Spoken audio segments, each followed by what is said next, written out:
A high-powered Los Angeles attorney has joined the cadre of lawyers fighting to free Cynthia Brown from the life sentence she received for shooting a man to death who had solicited her for sex when she was 16 years old.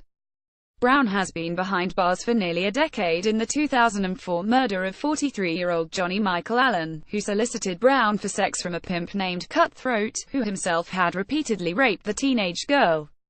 Brown isn't eligible for parole until she's 69. Brown has said she believed Allen, who was a sharpshooter in the U.S. Army, was reaching for his gun when she shot him in the head while the pair was laying in bed. She also claimed she had rebuffed Allen's sexual advances. Prosecutors, however, said Brown shot Allen in his sleep, noting he was found face down with his hands under his head, so she could rob him.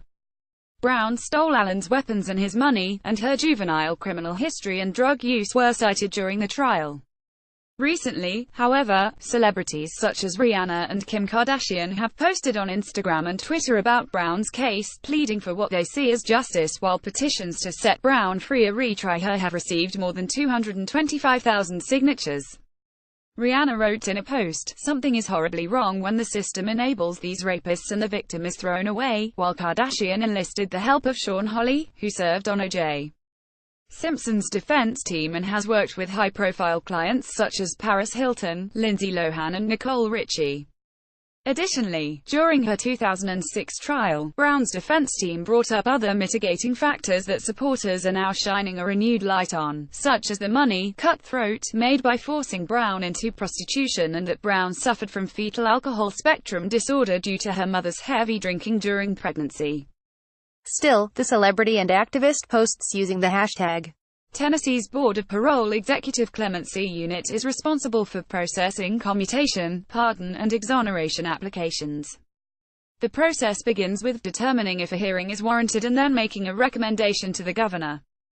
Parole is granted by the Board of Parole, not the governor, in accordance with statutory eligibility, Jennifer Donnells, press secretary for Tennessee Gov.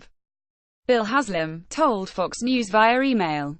Requests for clemency must begin with an application to the board. Berman believes the entire outcome of the case is against Supreme Court precedent, referencing recent decisions saying mandatory life sentences without parole should not apply to people convicted of murder as juveniles.